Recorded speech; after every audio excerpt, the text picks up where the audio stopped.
आपने ये कर लिया, आपने प्रदोष कर लिया, आपने सोमवार कर लिया, आपने सारे अनुष्ठान कर लिए, बहुत सारे उपाय भी करे, तो 16 श्राद्ध चल रहे हैं, प्रयास करिएगा अपनी जिंदगी में।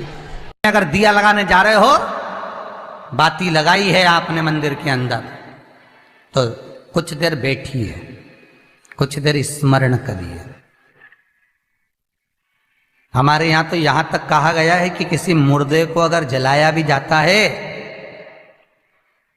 तो कपाल क्रिया तक रुकना पड़ता है कि थोड़ा रुकिए, कोई पीछे से आकर कुछ कर ना जाए। दीप जलाएं, थोड़ी देर रुकिए। और दीप का भी नियम है महाराज, दीप का भी नियम है। दिए में जो फूल बत्ती लगती है, गोल बत्ती लगती है, गोल वाली, ये बत्ती हमेशा कोई विष्णु भगवान की पूजन कर रहे हो, शिव जी की पूजन कर रहे हो, कोई अन्य देवता का अगर आप स्मरण कर रहे हो तो गोल बत्ती लगाई जाती है। भगवान के मंदिर में पूजन कर रहे हो तो गोल बत्ती लगाएं।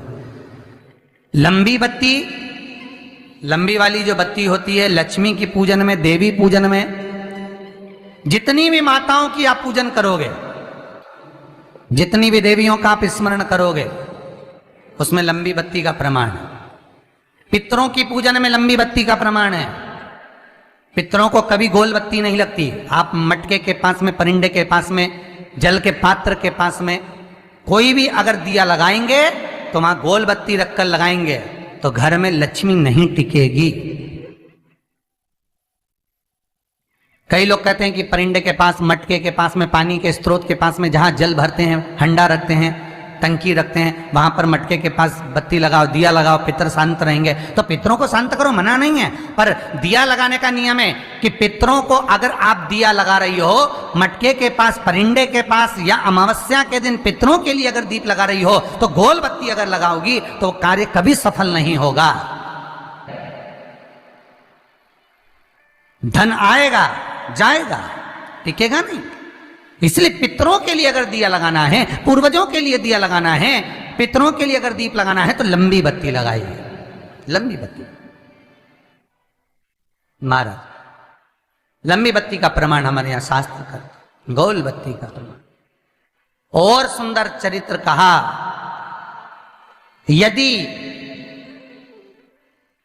आपके जीवन में बहुत ज्यादा लक्ष्मी से तकलीफ है, कष्ट बहुत ज्यादा है, या इसलिए शायद कहा जाता है कि भगवान को सर्वश्रेष्ठ कौन सा चंदन अच्छा लगता है। आपको पहले भी कथा में कहा, आगरा की कथा अगर किसी ने सुनी होगी तो उसमें वर्णन किया। भगवान को सर्वश्रेष्ठ चंदन कौन सा, भगवान को सर्वश्रेष्ठ चंदन कौन सा प्रिय है, वो कौन सा चंदन है जो भगवान विष्णु को लगाएं, राम को लगाएं, कृष्ण को लगाएं, वो कौन सा चंदन है जो श्री हरि को लगाया जाए। तो जीते जी भगवान विष्णु एक बार गले लगाते हैं, उसको कहते हैं हरि चंदन। कौन सा चंदन है? हरि चंदन। हरि चंदन बाजार में नहीं मिलेगा, हरि चंदन आपको बनाना पड़ेगा। कैसे बनाना है? तुलसी जब सूख जाए उसकी जड़ को निकाल लिया जाए, वो जड़ को पानी में धो लिया जाए, धोने के बाद उसको सिलवट्टे पर, पत्थर पर घिसा जाए, और घिसकर उसमें थोड़ा सा कुंकू, रोली डालकर तैयार कर कर जो भगवान विष्णु के मस्तक पर, कृष्ण राम के मस्तक पर लगा देते हैं और उसकी एक बिंदी अपने हृदय पे लगा लेते हैं। जीते जी भगवान एक बार उसको गले लगाते ही हैं। हरि चंदन प्रियता। जैसे शिव महापुराण में रुद्र चंदन का भाव है, शिव महापुराण में रुद्र चंदन का प्रमाण दिया जाता है। अगर आपने लिंग पुराण पढ़ी हो तो उसका 5वां स्कंद अवश्य पढ़िएगा महाराज, और शिव महापुराण अगर पढ़ रहे हो तो उसका कुमार खंड पढ़िएगा, जिसमें रुद्र चंदन का प्रमाण है। रुद्र चंदन कैसा, रुद्र चंदन का प्रमाण कैसा? तो महाराज कहा, चंदन घिसकर, पीला चंदन घिसकर उस चंदन को 3 मुखी रुद्राक्ष पर लपेट लिया जाता। 3 मुखी रुद्राक्ष पर उस चंदन को लपेटा जाता। लपेटोगे उसके बाद उसको ऐसा गोल करोगे तो एकदम चिकना हो जाएगा, एकदम चिकना। ठीक है, एकदम चिकना हो जाए। और उस चंदन को आप शिवरात्रि के दिन, और कोई से भी महीने की शिवरात्रि, किसी भी महीने की हो, सब फलदायी होती है। अगर आप पंचांग में देखेंगे तो शिवरात्रि लिखी हुई आती है, हर महीने शिवरात्रि पड़ती है। किसी भी महीने की शिवरात्रि पर रुद्र चंदन, अर्थात जो चंदन का आपने 3 मुखी रुद्राक्ष में लेपन करा है, उसका गोला बनाया है, वो चंदन अच्छा मोटा मोटा कर लेना, अच्छा बढ़िया, ऐसा नहीं कि थोड़ा बहुत ही लगा, पूरा रुद्राक्ष दिखना नहीं चाहिए, पूरा लपेट कर उसको शंकर के शिवलिंग पर ले जाकर रख दीजिए। और फिर धीरे धीरे शंकर भगवान का जल अभिषेक करना प्रारंभ कर दीजिए। वो चंदन पूरा धीरे धीरे शंकर के शिवलिंग पर डलना चाहिए। शंकर के मूल मंत्र श्री शिवाय नमस्तुभ्यम का जाप करिए। यह कहलाता है रुद्र चंदन। इस चंदन के अभिषेक से महाराज जो काम नहीं होता, आप कर कर उस कार्य को प्राप्त कर सकते हो, सिद्ध कर सकते हो। रुद्र चंदन, हरि चंदन, रुद्र चंदन, ये वो चंदन है जो जीवन का सुख प्रदान करने वाले, हरि तत्व देने। मंगल है, राहु है, केतु है, दशा बेकार चल रही है, लक्ष्मी नहीं आ रही, कष्ट बहुत है, फैक्ट्रियां नहीं चल रही, कहीं मत जाओ, मेरे शिव की शरण में जाकर एक बार शिव महापुराण को पूरी सुनो। शास्त्र के हटकर कुछ नहीं बोलेंगे, जो शास्त्र सम्मत है, स्कंद पुराण में, विष्णु पुराण में, नर्मदा पुराण में, लिंग पुराण में, शिव महापुराण में, भविष्य पुराण में जितनी जितनी बातें लिखी होती है उसको छाट छाट कर लेकर आते हैं, आपको बता देते हैं कि आप ये कर लो, उससे फायदा मिल जाएगा। कोई ज्योतिषी नहीं, कोई कुछ नहीं, बस केवल भजन करो, शंकर का अनुमोदन करो और विश्वास रखो शंकर पर, तो किसी को 1 रुपया देने की जरूरत नहीं पड़ेगी। भजन करो, विश्वास शंकर पर रखना, जन्म मरण और परण वो देगा, सुख वो देगा, समृद्धि वो देगा। जिसके घर में बहु रिद्धि सिद्धि हो, जिसके घर में अमोद और प्रमोद पोते हो, जिसके घर में शुभ और लाभ दरवाजे पर बेटे बनकर विराजमान होते हो, जिसके घर में स्वयं अखंड सौभाग्य देने वाली पार्वती हो, जिसके घर में लक्ष्मी देने वाली लक्ष्मी बेलपत्र के पेड़ के नीचे झाड़ू लगाती हो, जो स्वयं सरस्वती को स्वर प्रदान करता है, वो शंकर है। जब सब कुछ उसके पास में है, कुबेर का खजाना वो चोर को दे देता है, जब सर्वस्वता उसके पास है, तो आप इधर उधर डोलते क्यों हो? क्यों डोलो? उस पर विश्वास रखो।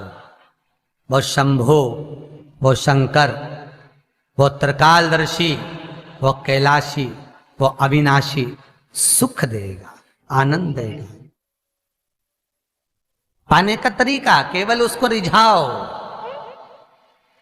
जो मंदिर आपसे दूर हो, जिस मंदिर में कोई नहीं जाता, जिस मंदिर में कोई दिया तक नहीं लगाता, उस मंदिर में तुम जाओ और उस मंदिर में एक दिन जाकर प्रकाश कर कर आना, एक बार दिया जला कर आना, मंदिर की सफाई करिए आना, शंकर जी पे जल चढ़ाकर उनको स्नान कराकर कोई पत्ती पेड़ पौधे के पास में हो तोड़ के चढ़ाए आना। 2-4 बार कर कर देखना कितना शांति, कितना धीरज, कितना आनंद, कितनी समृद्धि, कितनी लक्ष्मी मिलती है। तुम करोगे तुम्हारा पेट भराएगा, हम करेंगे हमारा पेट भराएगा। स्वयं करिए। तो ब्रह्मलोक के देवता ब्रह्मा हैं, बैकुंठ के देवता भगवान विष्णु हैं, और मृत्यु लोक का अगर कोई देव है तो वो महादेव है, केवल शंकर, केवल शिव, मृत्यु लोक का देव। अभी एक विचार करो, तुम्हारे घर में अगर थोड़ी सी तकलीफ आई तो सबसे पहले अमेरिका में लड़का रह रहा वो आएगा क्या? पूना में बच्चे रह रहे हैं वो आएंगे क्या? इंदौर में बेटी रह रही वो आएगी क्या? उज्जैन में कोई रह रहा है वो आएगा क्या? सबसे पहले वो आएगा जो तुम्हारे घर के पास होगा या घर के करीब में होगा, बिल्कुल लगा हुआ होगा या घर में होगा। अब आप कहां रहते हो? जितने लोग कथा सुन रहे हैं सही बताना, कहां रहते हो? पृथ्वी पर, मृत्यु लोक में रहते हो। और पुकार किसको रहे हो? ब्रह्मलोक में। पुकार किसको रहे हो? वैकुंठ लोक में। पुकार किसको रहे हो? इंद्रलोक में। और जो घर के घर में रह रहा है, जो तुम्हारे पास में रह रहा है, जो मृत्यु लोक में रह रहा है, उसको तो बुला ही नहीं रहा। कई लोग कहते हैं मृत्यु लोक। एक बात आप लोगों के बीच में पहले कथा में कही, आज फिर कह रहे हैं। जितने लोग शिव महापुराण की कथा पंडाल में बैठकर सुनकर अपने अपने घर के लिए जाते हैं, रास्ते में जितने भी लोग उस व्यक्ति के मुख का दर्शन कर लेते हैं, तो भी उनकी 71 पीढ़ी तर जाती है, केवल शिव पुराण सुनकर जाने वाले जीव का मात्र दर्शन मात्र से, केवल दर्शन मात्र से।